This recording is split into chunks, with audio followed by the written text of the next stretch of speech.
Kinumpirma ng Philippine Space Agency noong Miyerkules ang mga panibagong rocket launch ng China para sa pagpapalakas ng kanilang space program.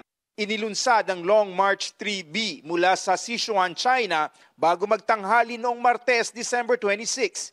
In-identify ang West Philippine Sea, partikular ang 68 nautical miles mula Rosul o Iroquois Reef at 160 nautical miles mula sa Ayungin o Second Thomas Shoal bilang drop zones o kung saan posibleng bumagsak ang debris mula sa rocket launch. For the drop zones, I don't think it's intentional. Actually, aside from China, meron din pong the-launch, I think, si North Korea. I think earlier this year. Tapos yun naman po ay sa eastern side ng Philippines. Hindi ito ang unang beses na naglabas ng ganitong abiso ang PhilSA. Sa katunayan, paulit-ulit nang natatagpuan sa karagatan o naaanod sa tabing dagat ang rocket debris mula sa China.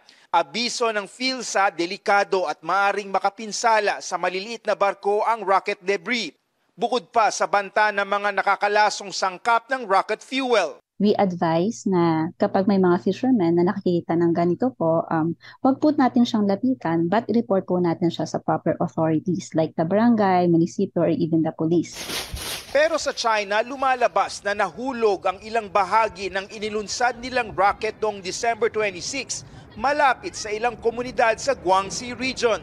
Batay sa kuha ng isang saksi na ipinost sa Chinese social media, bumagsak sa kasumabog sa masukan na lugar ang debris. Sa isa pang video, makikita ang pagbagsak ng umano'y debris at kalaunay ang pagkawasak nito sa tabi ng isang bahay. Ayon sa PhilSA, posible talagang mangyari ang ganitong mga insidente kaya sila naglalabas ng mga babala.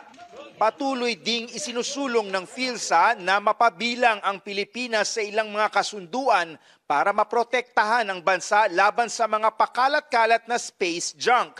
Ang Coast Guard naglabas ng Notice to Mariners o NOTAM para abisuhan ang mga mandaragat sa mga lugar na dapat iwasan kung may rocket launch.